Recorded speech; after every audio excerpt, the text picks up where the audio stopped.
नमस्कार दोस्तों, मैं मनीष आपका स्वागत करता हूं जीएस जर्नी में। आज हम सॉल्व करेंगे उत्तराखंड डीएलएड 2024 के जीएस पीवाईक्यू का पार्ट सेकंड। अगर आपने इसका पार्ट फर्स्ट नहीं देखा है तो ऊपर आई बटन में मैं पार्ट फर्स्ट का लिंक दे दूंगा। आप उस वीडियो को जरूर देख लीजिएगा। वो वीडियो आपके लिए बहुत फायदेमंद होगी। वीडियो में आगे बढ़ने से पहले मैं आपको एक चीज़ और कहना चाहूँगा कि यहाँ हम न सिर्फ पीवाईक्यू क्वेश्चन सॉल्व करेंगे, बल्कि इन क्वेश्चन के माध्यम से हम ये भी जानेंगे कि ये क्वेश्चन किस टॉपिक से पूछे गए हैं और इन टॉपिक्स में ऐसे कौन से संभावित क्वेश्चन हो सकते हैं जो आगामी परीक्षा में पूछे जा सकते हैं। तो हम ऐसे फैक्ट्स पर भी विस्तार से चर्चा करेंगे। और साथ में डिस्क्रिप्शन बॉक्स में मैंने टेलीग्राम ग्रुप और व्हाट्सएप ग्रुप का लिंक दिया हुआ है, तो आप हमारे टेलीग्राम ग्रुप और व्हाट्सएप ग्रुप को भी ज्वाइन कर सकते हैं। तो चलिए दोस्तों, आज की वीडियो को हम शुरू करते हैं। दोस्तों, पिछली वीडियो में हमने 10 तक के प्रश्न पूरे कर लिए थे, तो चलिए आज हम आगे चलते हैं। देखिए 11वां क्वेश्चन है, भूदान आंदोलन के प्रवर्तक कौन थे?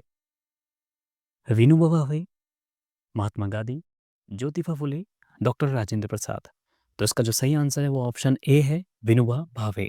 देखिए जो भूदान आंदोलन है ये हमारे देश में स्टार्ट हुआ था 1951 में। ठीक है, 1951 में स्टार्ट हुआ था। ये किसने स्टार्ट किया था? विनोबा भावे ने किया था। देखिए इस आंदोलन का जो मुख्य उद्देश्य था वो ये था कि जो भूस्वामी हुआ करते थे, तो भूस्वामी अपनी जमीन का कुछ हिस्सा स्वेच्छा से जो भूमिहीन किसान होते थे उन्हें दान करने के लिए ये आंदोलन चलाया गया था।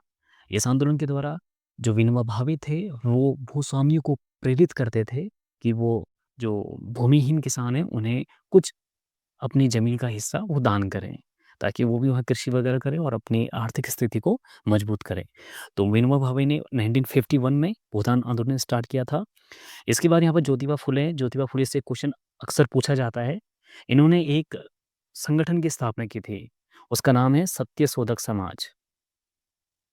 और देखिए आप एक नोटबुक और पेन भी लेकर ज़रूर बैठिएगा, और जो-जो मैं आपको फैक्ट्स बताते रह रहा हूँ, इन्हें आप लिखते रहिएगा, ठीक है? तो ज्योतिबा फुले ने सत्यशोधक समाज की स्थापना की थी। कभी पूछ लेगा कि स्थापना कब की थी, तो याद रखना 1873 में की थी, ठीक है? और इसके बाद यहाँ पर महात्मा गांधी से संबंधित कुछ क्वेश्चन पूछ लेते हैं। महात्मा गांधी से जो एक प्रमुख क्वेश्चन पूछा जाता है वो ये कि इनकी आत्मकथा का नाम क्या है? तो इनकी आत्मकथा का नाम है सत्य के साथ मेरे प्रयोग, और इंग्लिश में कह देते हैं the story of my experiments with truth. ठीक है, इसे याद कर लीजिएगा। और सत्य और अहिंसा पर भी इन्होंने निबंध लिखा था, ये भी बहुत पॉपुलर है। तो सत्य और अहिंसा तो आप वैसे भी कर ही लेंगे। और एक हिंद स्वराज इनकी किताब का नाम है। बहुत पॉपुलर किताब है, इसे आप ज़रूर याद रखिएगा। ठीक है? तो हिंद स्वराज आप याद रखिएगा। और इन्होंने एक पत्रिका भी निकाली थी। तो पत्रिका से भी क्वेश्चन पूछा जाता है कई बार, हरिजन। ठीक है?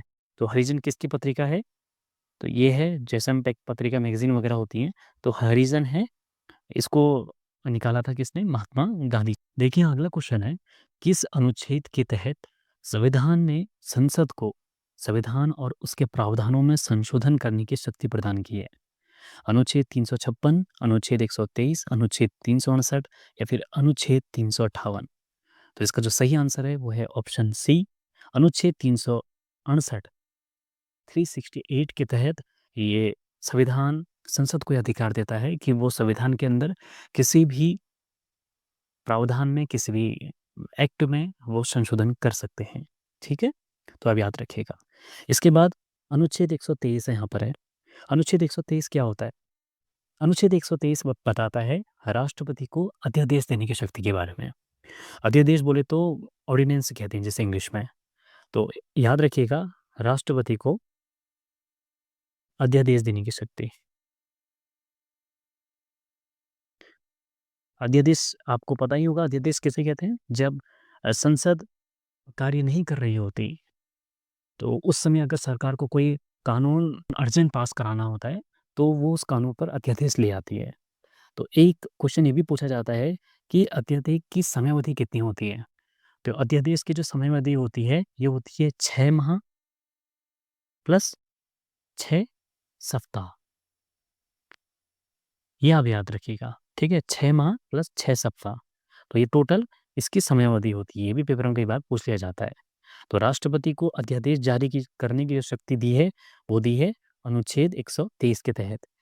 और अगर मैं 123 को बदलकर इस 2 को पीछे कर दूँ और 1 को आगे कर दूँ, तो 2 क्या बन जाएगा? 213। तो अनुच्छेद 213 के तहत क्या होता है?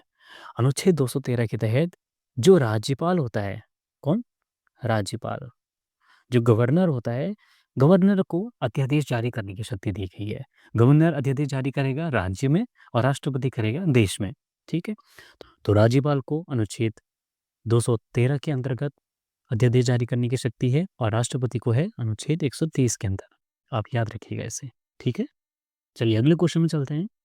अगला क्वेश्चन है, निम्नलिखित युग्म में से कौन सा एक सुमेलित नहीं है? तो कौन सा पेयर करेक्ट मैच नहीं कर रहा है वो हमें बताना है। तो ऑप्शन ए है Pitt's India act, Warren Hastings, doctrine of lapse, Lord Dalhousie, vernacular press act, Curzon या फिर इल्बर्ट बिल रिपन। तो इसका जो सही आंसर है वो है option C, vernacular press act, Curzon. देखिए कर्जन से संबंधित नहीं है कि वर्नाकुलर प्रेस एक्ट है। देखिए वर्नाकुलर प्रेस एक्ट होता क्या है? देखिए जब हमारा देश अंग्रेजों का गुलाम था, तो उस समय ऐसे बहुत सारे हमारे देसी पत्रकार थे जो अपने देश की भाषा में, किसी देसी भाषा में वो पत्र प्रकाशित करते थे। तो अब वो पत्र प्रकाशित करेंगे तो क्या होगा? वो सरकार के खिलाफ कुछ ना कुछ तो लिखेंगे और ये अंग्रेज़ों को बिल्कुल पसंद नहीं था। तो अंग्रेज़ों ने एक वर्नाकुलर प्रेस एक्ट नाम से एक एक्ट लागू किया और ये लागू किया था इन्होंने 1878 में। कब किया था? 1878 में।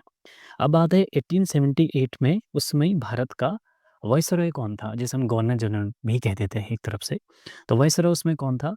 वो था लॉर्ड लिटन। कौन था?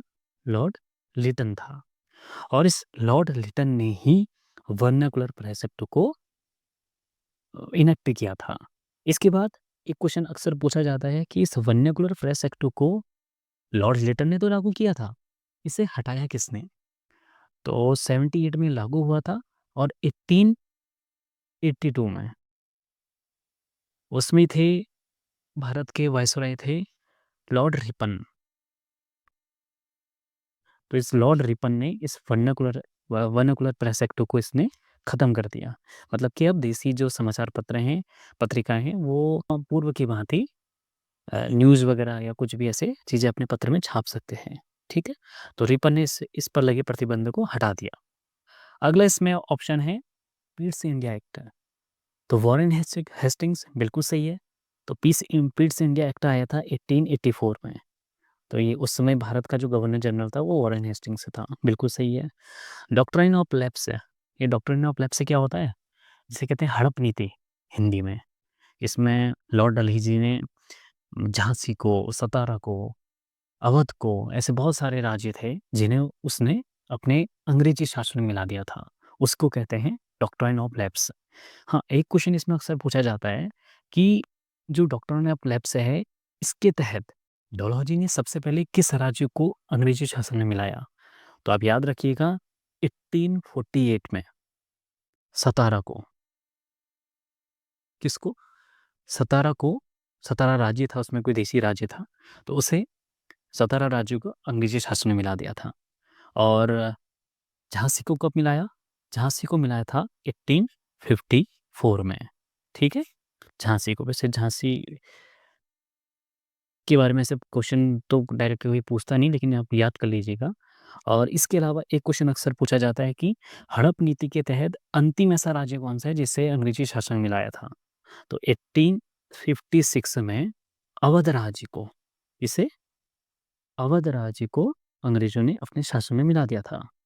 अब हालांकि हड़प नीति का मुख्य उद्देश्य ये था कि जिस भी राजा की अपनी स्वयं की संतान नहीं होगी तो वो अंग्रेजी शासन में मिला लिया जाएगा, लेकिन अवध के राजा की तो अपनी संतान थी। तो यहाँ पर अवध के ऊपर उन्होंने ऐसा माने कि मिसमैनेजमेंट, कि राजा अपने राज्य को सही तरीके से नहीं चला रहा है, तो ये बहाना बनाकर उन्होंने हड़प नीति के तहत अवध राज्य को अपने शासन में मिला दिया था। और 1856 के बाद आपको पता ही है 1857 में फिर क्रांति हो गई थी। ठीक है, तो ये आप याद रखिएगा, जो पहला राज्य था वो सतारा था, फिर और जो अंतिम था वो था अवध। देखिए इसमें एक ऑप्शन डी है, इल्बर्ट बिल रिपन, तो ये भी बिल्कुल सही है। जो रिपन है ये इल्बर्ट बिल लेके आया था। ये कब लेके आया था, कभी क्वेश्चन पूछ लेगा तो याद रखिए 1883 में लाया था। ठीक है, 1883 में ये कानून लेके आया था। अब बात आती है कि इल्बर्ट बिल है क्या। देखिए इल्बर्ट बिल क्या होता है, जो भारतीय मजिस्ट्रेट होते थे, मतलब कि जो भारतीय जज होते थे, यहाँ के लोग जो जब जज बनते थे, तो उन्हें जो ब्रिटिश या फिर कोई यूरोपीय नागरिक हैं, उनके मामलों में सुनवाई करने का अधिकार नहीं था।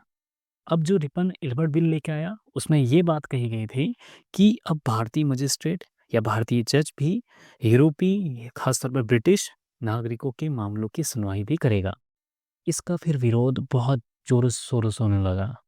अब विरोध यहाँ नहीं हो रहा था, विरोध हो रहा था ब्रिटेन में, यूरोप में, कि अच्छा भारतीय लोग हमारा केस लड़ेंगे इस टाइप से। ठीक है, तो उसका बहुत विरोध हुआ था। फिर रिपन ने फिर रिज़ाइन ही कर दिया था। रिपन रिपन वैसे बहुत अच्छा व्यक्ति था, और याद रखिएगा रिपन को ही भारत में स्थानीय स्वशासन का जनक भी कहा जाता है। स्थानीय स्वशासन किसे कहते हैं, जो आज जिसे हम पंचायती राज सिस्टम कहते थे आजकल, तो सेम वही है। तो भारत में स्थानीय स्वशासन की नींव किसने रखी थी, रिपन ने ही रखी थी। तो चलिए अगले क्वेश्चन में चलते हैं। अगला क्वेश्चन है, वर्ष 2024 का फिल्म जगत का प्रतिष्ठित पुरस्कार दादा साहेब फाल्के पुरस्कार किसको मिला था। तो अभी ज़्यादा महत्वपूर्ण नहीं है, क्वेश्चन नहीं आएगा। 2025 का भी याद रखिएगा। 2025 का मिला है मोहनलाल को। मोहनलाल साउथ के एक्टर हैं, हमने इनकी बहुत सारी मूवीज़ देखी होंगी। तो मोहनलाल को ये 2025 का दादा साहब फाल्के अवार्ड मिला है। ठीक है, देखिए अगला क्वेश्चन है, निम्नलिखित में से किस देश में ब्रिक्स शिखर सम्मेलन 2024 आयोजित किया गया था। 2024 तो वैसे रसिया में किया था, ठीक है, रूस में किया था, तो अब ये क्वेश्चन नहीं आएगा। 2025 का आप याद रखिएगा, 2025 का किया है ब्राज़ील में। ठीक है, तो ब्रिक्स से संबंधित कुछ महत्वपूर्ण प्रश्न आप याद रखिएगा, इन्हें हम देख लेते हैं। देखिए सबसे पहली बात, ब्रिक्स की स्थापना कब हुई थी। तो ब्रिक्स की जो स्थापना हुई थी वो हुई थी 2006 में। ठीक है, सब याद रखिएगा, 2006 में हुई थी। कहाँ हुई थी, ये हुई थी सेंट पीटर्सबर्ग में, सेंट पीटर्सबर्ग में। ठीक है, तो सेंट पीटर्सबर्ग में हुई थी, ये रसिया में है, ठीक है, रूस में ही है। तो रूस में हुई थी इसकी स्थापना सबसे पहले, 2006 में हुई थी। ठीक है, ये याद रखिएगा। देखिए ब्रिक्स को हम लिखते हैं BRICS। ठीक है, इसमें टोटल कितने अल्फ़ाबेट हैं, 5 हैं। तो बी से ब्राज़ील, आर से रसिया, आई से इंडिया, सी से चाइना और एस से साउथ अफ्रीका। तो स्टार्टिंग में 2006 में इसकी जब स्थापना हुई थी, इन 4 सदस्य देशों के साथ हुई थी। बाद में 2011 में करीब इसमें साउथ अफ्रीका भी इसमें ऐड हो गया था। ठीक है, तब जब साउथ अफ्रीका 2011 में ऐड हुआ तो इसको ब्रिक्स बोला जाता था, पहले इसको ब्रिक बोला जाता था, तो ब्रिक्स से इसका नाम पड़ गया। अब 2024 में इसमें बहुत सारे सदस्य देश और जुड़े, जैसे इजिप्ट जुड़ा, इथोपिया जुड़ा और ईरान जुड़ा, और एक यूएई भी जुड़ा था इसमें। ठीक है, संयुक्त अरब अमीरात कहते हैं जैसे। तो ये भी इसमें 4 जुड़े हैं। अगर आप लिखना चाहते हो तो लिख लेना। लेकिन एक क्वेश्चन जो इसमें इस साल पूछा जा सकता है, वो ये कि 2025 में ब्रिक्स में कौन-सा देश शामिल हुआ है? तो 2025 में, जनवरी 2025 में इंडोनेशिया, कौन? इंडोनेशिया इसमें शामिल हुआ है। ये याद रखिएगा, ठीक है? ये क्वेश्चन बहुत महत्वपूर्ण है, ये पूछा जा सकता है। ब्रिक्स में अब इंडोनेशिया इस साल शामिल हो चुका है। जनवरी 2025 में हुआ था। मैं डेट अभी मुझे याद नहीं आ रही है, तो ये याद रखिएगा, ठीक है?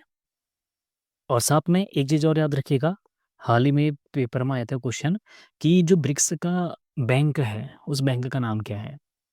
तो ब्रिक्स का जो अपना बैंक है, उसका नाम है एनडीबी, नेशनल डेवलपमेंट बैंक, ठीक है? आपने सुना होगा। तो जो एनडीबी है, एनडीबी, तो एनडीबी है, इसकी जो स्थापना हुई थी वो हुई थी 2014 में, ठीक है? और इसका एनडीबी का जो हेडक्वार्टर है, ये पेपर में कभी पूछ लेता है तो इसको याद ज़रूर रखिएगा। ये डीएलएड में काम नहीं आएगा तो किसी और पेपर में ज़रूर आएगा। तो ये हुई, इसका जो वो है, मुख्यालय है, वो है संघाई में। संघाई कहाँ है? चाइना में, याद रखिएगा, ठीक है? चीन में है। तो ये कुछ महत्वपूर्ण बातें आप जरूर याद रखिएगा। तो ब्रिक्स से जो जो क्वेश्चन पूछे जा सकते हैं मैंने आपको बता दिया। हाँ, याद रखिएगा 2025 में इसका जो सम्मेलन हुआ था वो ब्राजील में हुआ है। ठीक है। अगला क्वेश्चन है, राजपूताना के निम्न राज्यों में से किसने अकबर की संप्रभुता कभी स्वीकार नहीं की थी? आमेर, मेवाड़, मारवाड़ या फिर बीकानेर? तो ये तो बहुत इजी क्वेश्चन है, आपको पता ही है। मेवाड़ के राजा कौन थे? महाराणा प्रताप। उन्होंने कभी भी अकबर की अधीनता स्वीकार नहीं की। और तो इस हिसाब से मेवाड़ इसका बिल्कुल सही आंसर होगा। ठीक है। अगला क्वेश्चन है इसमें, उत्तराखंड का दूसरा सबसे ऊंचा पर्वत शिखर कौन सा है? नंदा देवी, कामेट, पंचाचूली या फिर कंचनजंगा? तो इसको सबसे पहले हम एलिमिनेट करते हैं। इसमें कंचनजंगा ये सिक्किम में है। ठीक है। नंदा देवी ये उत्तराखंड का सबसे ऊंचा पर्वत शिखर है। तो यहाँ पर दूसरा पूछा है, तो दूसरा कौन है इसमें? कामेट है। ठीक है, याद रखिएगा। नंदा देवी की हाइट कितनी है? 7,817। कामेट की कितनी है? 7,756 मीटर। ठीक है, तो ये भी मीटर में ही है। तो नंदा देवी की है 7,817 और कामेट की है 7,756। पंचाचूली 6,904। ठीक है, ये याद रखिएगा। देखिए अगला क्वेश्चन है इसमें, 1 गीगाबाइट 1 GB डाटा किसके बराबर होता है? देखिए 1 GB बराबर होता है 1024 MB के। किसके? 1024 MB। ठीक है, तो 1024 मेगाबाइट। और 1 MB किसके बराबर होता है? 1 MB बराबर होता है 1024 KB। KB का मतलब होता है किलोबाइट। ठीक है, और 1 KB किसके बराबर होता है? 1 KB होता है 1024 बाइट के। और 1 बाइट किसके बराबर होता है? 1 बाइट होता है 8 बिट के बराबर। ठीक है, तो ये चीज़ आप याद रखिएगा। और इसी के साथ इसमें एक क्वेश्चन और पूछा जाता है कि एक एक निबल में कितने बिट होते हैं? तो याद रखिएगा, एक निबल में होते हैं 4 बिट। ठीक है, 4 बिट। जैसे यहाँ 1 बाइट में 8 बिट होते हैं, तो आधा बाइट, तो अगर हम इससे तोड़ेंगे तो क्या बनेगा? आधा बाइट। आधा बाइट बराबर 1 निबल, या हम कहीं 4 बिट बराबर 1 निबल। ठीक है, ये आप इसको बिल्कुल याद कर लीजिएगा, ये अक्सर पेपर में पूछा ही जाता है। ठीक है। देखिए इसके बाद अगला क्वेश्चन है, उत्तराखंड में निम्नलिखित में से किस फसल की खेती का क्षेत्रफल अधिकतम है? तो सबसे ज़्यादा जो फसल होती है उत्तराखंड में, चावल, गन्ना, गेहूँ या फिर मंडुवा? तो जो गेहूँ है, गेहूँ उत्तराखंड में सबसे ज़्यादा उगाया जाता है। ठीक है, और गेहूँ के बाद फिर चावल है। तो टॉप में कौन है? गेहूँ है, इसे आप याद रखिएगा। ठीक है। देखिए अगला क्वेश्चन है, नोबेल शांति पुरस्कार 2024 किसे देने की घोषणा की गई है? 2024 में ये दिया था, ऑप्शन डी परमाणु विरोधी समूह निहोन हेडियांको को। ठीक है, तो जो ये हेडियांको है ये जापान के थे। तो अब तो खैर 2025 का, फिलहाल अभी 2024 का ही माना जाएगा, क्योंकि 2025 का अभी घोषणा नहीं हुई है। इनकी घोषणा होती है अब ये शायद दिसंबर में होती है ऐसे कर। तो 2025 का दिसंबर के बाद ही पता चलेगा। फिलहाल आप 2024 का ही याद रखिएगा। ठीक है। देखिए अगला क्वेश्चन है, उत्तराखंड के किस जिले में मालपा भूस्खलन आपदा घटित हुई थी? तो चमोली, चंपावत, रुद्रप्रयाग या फिर पिथौरागढ़? तो ये जो मालपा भूस्खलन है ये आया था पिथौरागढ़ में। ठीक है, तो ये आया था 17 अगस्त को आया था। ठीक है, 17 अगस्त 1998 में आया था, याद रखिएगा। ठीक है, 1998 में आया था। अगला क्वेश्चन है इसमें, किसने मुगल साम्राज्य की राजधानी को आगरा से दिल्ली स्थानांतरित किया था? जहांगीर, औरंगजेब, हुमायूं या फिर शाहजहां? तो मुगल साम्राज्य की जो राजधानी थी अकबर जहांगीर के समय तक, तो जहांगीर के समय तक ये थी आगरा में, और फिर से आगरा से दिल्ली स्थानांतरित किया था शाहजहां ने किया था। ठीक है, तो शाहजहां अपने ही नाम से एक शहर की स्थापना करता है, उसका नाम होता है शाहजहानाबाद। तो शाहजहानाबाद ये आप याद रखिएगा, ये दिल्ली में ही है। शाहजहानाबाद कौन से इलाके को कहते हैं पता है? जो मेन आज जहाँ पर लाल किला और लाल किला के सामने जो जहाँ ये जामा मस्जिद है, वो पूरा एरिया ये शाहजहानाबाद वाला ही है, ठीक है।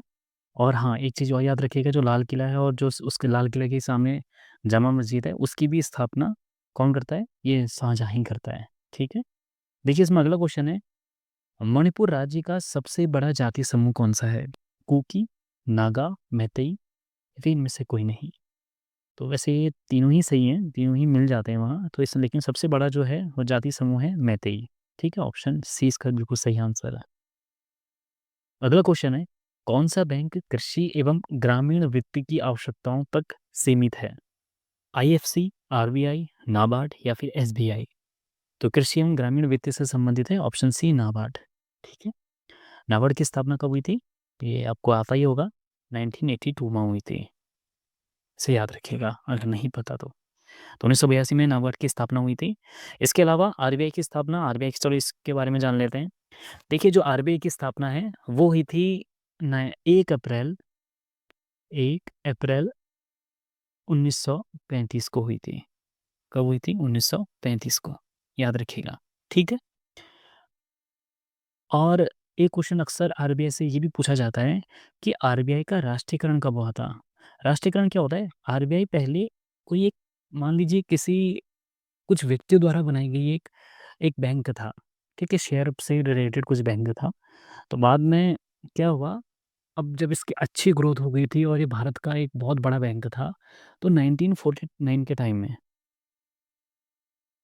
भारत सरकार इसका राष्ट्रीयकरण कर देती है। मतलब राष्ट्रीयकरण करने का मतलब है उसे अपने अंडर में ले लेती है।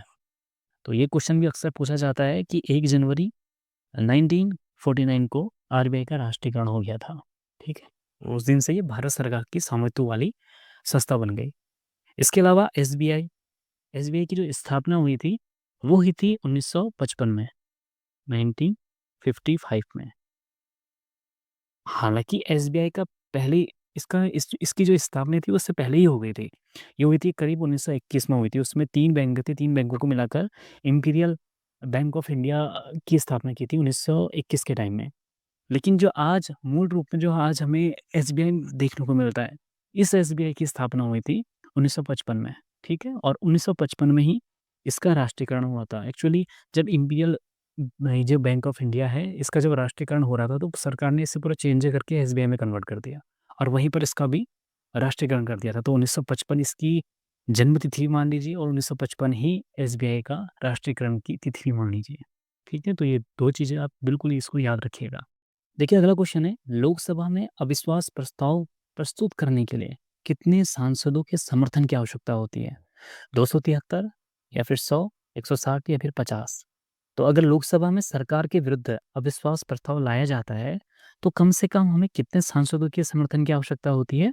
तो ये होती है 50 सांसदों की, याद रखिएगा, ठीक है? 50 सांसदों की इसमें आवश्यकता होती है, तभी आप अविश्वास प्रस्ताव ला सकते हैं, ठीक है? अविश्वास प्रस्ताव को हम कहते थे नो कॉन्फिडेंस मोशन, आपने सुना होगा। यहाँ पर तो अविश्वास प्रस्ताव से संबंधित पूछा है। पेपर में ना राष्ट्रपति के विरुद्ध जब महाभियोग लाया जाता है, तो वहाँ पर भी वो पूछ सकता है कि कितने सांसदों की आवश्यकता होती है। तो सबसे पहले हम इसमें ये जान लेते हैं कि कौन से आर्टिकल में दिया है कि भारत के जो राष्ट्रपति के ऊपर हम महाभियोग की प्रक्रिया चला सकते हैं। तो ये आर्टिकल 61 में दिया गया है, ठीक है? आर्टिकल 61 में ये दिया गया है कि भारत के राष्ट्रपति पर महाभियोग चलाने की जो पूरी प्रक्रिया का उल्लेख है वो यहाँ मिलेगा हमें 61 में। अब भारत के राष्ट्रपति पर हमें महाभियोग लाना है। महाभियोग को इम्पीचमेंट बोलते हैं, ठीक है? तो पहली बात आपको ये याद रखनी है कि आप संसद के किसी भी सदन में यह प्रस्ताव ला सकते हैं और जब आप ये प्रस्ताव लेकर आ रहे हैं, तो उस समय उस सदन के कुल सदस्यों के कम से कम 1/4 कितने? 1/4 1/4 मतलब कि अगर वहाँ पर 100 सांसद हैं, तो 100 सांसद में से लगभग 25 सांसद इस प्रक्रिया की शुरुआत के लिए प्रस्ताव लेकर आएँगे। कौन कितने? उसमें उस प्रस्ताव में 25 सांसदों के सिग्नेचर होने चाहिए। तो 1/4 सांसद के उसमें हस्ताक्षर आवश्यक हैं, ठीक है? तो ये याद रखिएगा सबसे पहली बात। दूसरा, राष्ट्रपति पर आप सीधे महाभियोग नहीं ला सकते। राष्ट्रपति पर जब महाभियोग लाया जाता है तो सबसे पहले 14 दिन पूर्व राष्ट्रपति को बताना ज़रूरी होता है। ये क्वेश्चन भी अक्सर पेपर में आता है, कितने दिन पूर्व राष्ट्रपति को लिखित नोटिस दिया जाता है? तो 14 दिन पूर्व। और दूसरा एक चीज़ और याद रखिएगा कि जब महाभियोग प्रक्रिया के आप देखिए प्रस्ताव लेकर आ गए हैं, अब प्रक्रिया स्टार्ट हो गई है। अब महाभियोग राष्ट्रपति पर लगेगा या नहीं लगेगा, ये डिपेंड करेगा कि उसमें बहुमत कितना मिलता है उस मतलब उस प्रस्ताव पर। और बहुमत के लिए कम से कम आपको चाहिए 2/3 बहुमत, ठीक है? अगर आपके उस सदन में लगभग 2/3 सांसदों ने राष्ट्रपति के विरुद्ध वोट कर दिया है, तो आप समझिए राष्ट्रपति की कुर्सी चली गई। अगर 2/3 बहुमत नहीं होता, तो फिर वो राष्ट्रपति बने रहेंगे, ठीक है? तो 2/3 बहुमत ज़रूरी होता है, ये आप याद रखिएगा। देखिए इसमें अगला क्वेश्चन है, निम्नलिखित में से किस शासक के पास एक शक्तिशाली नौसेना थी? चोल, पांड्या, चेर या फिर पल्लव? तो जो चोल शासक थे इनकी अपनी एक बहुत शक्तिशाली नौसेना थी।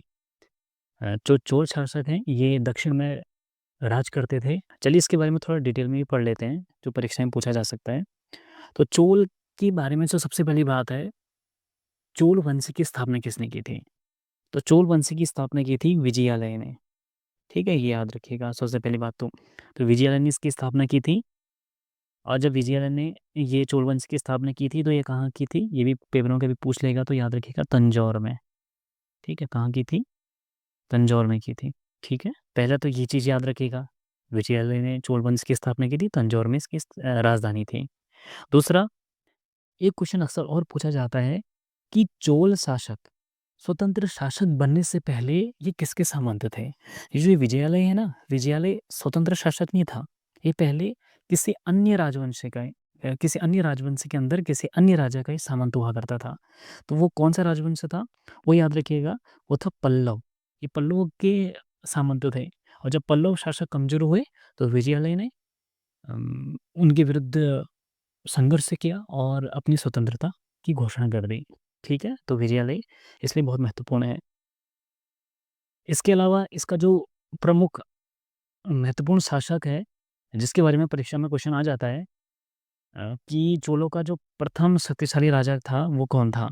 तो वो था परांतक प्रथम, परांतक प्रथम, ठीक है? परांतक प्रथम के बारे में आप याद रखिएगा। परांतक प्रथम हम यहाँ पर क्यों पढ़ रहे हैं? क्योंकि परांतक जो प्रथम था, इसने सबसे पहले तो पांड्यों को हराया। किसको हराया? पांड्यों को हराया, ठीक है? ये पांड्य जो थे ये नीचे जो तमिलनाडु वाला एरिया है वहाँ राज्य करते थे। तो सबसे पहले तो इन्होंने पांड्यों को हराया और साथ में ये परांतक गया था युद्ध लड़ने श्रीलंका, ठीक है? श्रीलंका को तब सिलोन बोला करते थे। क्या बोलते थे? सिलोन। कभी ये भी पेपर में आएगा तो याद रखिएगा। तो सिलोन बोला करते थे श्रीलंका को। तो सिलोन और पांड्य राजाओं को हराने वाला जो प्रथम शासक को था वो कौन था? परांतक प्रथम, याद रखिएगा, ठीक है? और इसी के कारण जब इसने पांड्यों को इनको हराया तो इसे मदुरै कोंड भी कहा जाता है। क्या कहा जाता है? मदुरै कोंड। ये भी पेपर में कभी आ जाएगा तो इसे याद रखिएगा। मदुरै कोंड किसे कहा जाता है? तो मदुरै कोंड, अभी मेरी राइटिंग उतनी अच्छी नहीं हो रही इसमें, ठीक है? तो मदुरै कोंड कहा जाता है किसे? परांतक प्रथम को, ठीक है? आप याद रखिएगा। और इसके अलावा एक इनका शिलालेख मैंने कई बार पेपर में देखा है, उत्तर मेरु का शिलालेख। उत्तर मेरु शिलालेख। तो पेपर में ये आता है कि उत्तर मेरु शिलालेख किसका था? तो याद रखिएगा उत्तर मेरु का जो उत्तर मेरु शिलालेख है ये परांतक प्रथम का था। तो इसमें ये 2-3 चीज़ें आप याद रखिएगा, ठीक है? परांतक प्रथम में पहला क्या कि इसने ये प्रथम चोलों का ये प्रथम शासक है जिसने पांड्य राजाओं को और सिलोन श्रीलंका के राजाओं को हराया था। और जब इसने पांड्य राजाओं को हराया था तो उसी के उपलक्ष्य में से मदुरै कोंड की उपाधि भी इसे दी गई थी। इसके अलावा एक क्वेश्चन अक्सर पूछा जाता है कि इनका एक प्रसिद्ध उत्तर मेरु शिलालेख था जिसमें इन्होंने जो अभी मैंने पीछे बताया ना कि मॉडर्न इंडिया में जो रिपन था, लॉर्ड रिपन, उसने स्थानीय स्वशासन की शुरुआत की थी। लेकिन भारत में स्थानीय स्वशासन के संबंध में हमें बहुत पहले से भी कई शिलालेखों में पता चलता है। तो स्थानीय स्वशासन को सबसे पहले इम्प्लीमेंट किन राजाओं ने किया था? वो चोलों ने ही किया था। और चोलों में भी किसने किया था? ये किस इसकी जानकारी कहाँ से मिलती है? हमें उत्तर मेरु शिलालेख से ही मिलती है, ठीक है? परांतक प्रथम का ही था, याद रखिएगा। देखिए जब हम पढ़ते हैं ना तो एक के बाद एक चीज़ें आप पहले स्टार्टिंग में तो याद नहीं रहती हैं कि ये भी बताना है। तो जब हम परत दर परत चीज़ों को खोलते हैं तो बहुत चीज़ें याद भी आती रहती हैं। तो जो भी चीज़ें याद आएँगी तो मैं आपको बताते रहूँगा। ठीक है? आप इसे नोट करते रहिएगा। अब मैं अलग से आपको चोलों के बारे में एक अलग से वीडियो बना के लाऊँ, उसमें आप पढ़ेंगे, तो ऐसे हम कितने ही राजों के बारे में पढ़ेंगे, है ना? तो इससे अच्छा जो एग्ज़ाम में अगर चोलों से क्वेश्चन पूछा है, तो उस टॉपिक को हम बहुत अच्छे से कंप्लीट कर लेते हैं यहीं पर, ताकि आपको फिर कहीं और उन चीज़ों के बारे में पढ़ने की आवश्यकता ना पड़े। क्योंकि आप तो समय यहाँ भी दे रहे हैं ना, अब यहाँ आप आधा घंटा, 1 घंटा दे रहे हैं, तो आधा 1 घंटे में आप बहुत अच्छा भी सीख कर जाएँ, ये मेरा उद्देश्य है। और आपकी कोई भी क्वेरी हो, कोई भी आपको समस्या हो, आप हमारे ग्रुप्स को जॉइन कर सकते हैं। वहाँ आप मुझसे पर्सनल भी पूछ सकते हैं, ठीक है? तो मैं ज़रूर आपको रिप्लाई करूँगा, आप पूछ लीजिएगा। देखिए, अगले जो चोलों के जो महत्वपूर्ण राजा हैं, वो हैं राजराज प्रथम। कौन है? राजराज प्रथम, ठीक है? राजराज प्रथम। कहीं पर आपको राज-राजा भी मिलेगा, कहीं आपको राज-राज भी मिलेगा, तो आप अपने हिसाब से देख लीजिएगा। तो राजराज प्रथम इसके दूसरे ऐसे बहुत सबसे महत्वपूर्ण राजा हैं, जिनके बारे में पेपर में अक्सर क्वेश्चन आता है। इन्होंने क्या किया? इन्होंने भी अपने राज्य से बाहर कई राज्यों में आक्रमण किया, जैसे साउथ में इन्होंने आक्रमण किया, हालाँकि साउथ को पहले ये चोल जीत चुके थे। इसके अलावा श्रीलंका में इन्होंने आक्रमण किया, मालदीव में इन्होंने आक्रमण किया और इन सारी जगहों को जीत के इन्होंने अपने राज्य में मिला लिया था। ठीक है? तो राजराज प्रथम के बारे में एक सबसे महत्वपूर्ण जो पेपर में अक्सर पूछा जाता है, जो भी मैंने पीछे बताया कि तंजावुर जो इनकी राजधानी थी, वहाँ पर इन्होंने एक मंदिर की स्थापना की थी, बृहदेश्वर मंदिर। और इन्होंने ही स्थापना की थी, जिस कारण इस मंदिर का नाम राजराजेश्वर मंदिर भी कहा जाता है, ठीक है? तो बृहदेश्वर मंदिर की स्थापना किसने की थी? ये राजराज प्रथम ने ही की थी, याद रखिएगा, ठीक है? अगला है सबसे महत्वपूर्ण राजा, राजेंद्र प्रथम। इसके बारे में आपने सुना होगा कई बार, नहीं सुना तो अभी मैं बताता हूँ। तो राजेंद्र प्रथम चोलों का सबसे महान शासक माना जाता है इसे, ठीक है? सबसे महान शासक। क्यों कह रहा हूँ मैं ऐसा? क्योंकि अभी तक के जो राजा थे, वो साउथ में ही हमला कर रहे हैं। राजेंद्र प्रथम ऐसा राजा है तो उत्तर की ओर, भारत के उत्तर में आके इसने आक्रमण किया था और जीता भी था, ठीक है? तो कहते हैं कि उत्तर भारत में इसने गंगा नदी की जो भी गंगा नदी के जो किनारे के जो इलाके हैं, उनको वहाँ आकर इसने जीत लिया था और जिस कारण इसे गंगईकोंड, क्या नाम से? गंगईकोंड, गंगई मतलब गंगा, ठीक है? गंगईकोंड, गंगा को जीतने वाला। तो गंगईकोंड भी इसकी एक उपाधि है, क्योंकि इसने गंगा नदी के सफल अभियान किया था, ठीक है? तो गंगईकोंड किसे कहते हैं? राजेंद्र प्रथम को कहते हैं। और इसके अलावा जो सबसे महत्वपूर्ण चीज़ है वो ये कि इन्होंने जो सुमात्रा है इंडोनेशिया, उस वाले इलाके में जाकर इन्होंने वहाँ भी सफलता प्राप्त की थी और वहाँ भी इन्होंने हिंदू धर्म की, सनातन धर्म की का प्रचार-प्रसार किया था और उसके अवशेष आज भी वहाँ मिलते हैं, ठीक है? आप इंस्टाग्राम में या फिर यूट्यूब वगैरह में देखते ही होंगे। और वो जब ये वहाँ इंडोनेशिया वगैरह, ये सुमात्रा वगैरह गए होंगे तो किसके द्वारा गए होंगे? नौसेना के द्वारा ही गए होंगे। तो इसी कारण नौसेना यहाँ पर क्वेश्चन पूछा था कि निम्न में से किस शासक के पास शक्तिशाली नौसेना थी? तो किसकी थी? किसके पास थी? चोलों के पास थी। ठीक है? आप इसे याद रखिएगा। मुझे लगता है हालाँकि इसमें चोलों में बहुत चीज़ें और हैं, जैसे मैंने स्थानीय सुशासन बता दिया था और इनकी स्थापत्य शैली बहुत अच्छी थी, मंदिर वगैरह आज भी इनके मौजूद हैं। तो ये चोलों से संबंधित महत्वपूर्ण फैक्ट हैं। मुझे लगता है चोल के बारे में इससे अधिक पढ़ने की आपको आवश्यकता नहीं है, पेपर में लगभग-लगभग इतने से ही आ जाएगा। और ना सिर्फ़ डीएलएड के पेपर के लिए, बल्कि आप अदर एग्ज़ाम्स की भी अगर तैयारी करते हैं, तो वहाँ भी आपका ये चोल कवर हो जाएगा। ठीक, देखिए अगला क्वेश्चन है, सांची स्तूप का निर्माण किसने कराया था? चंद्रगुप्त, गौतम बुद्ध, आदि शंकराचार्य या फिर अशोक?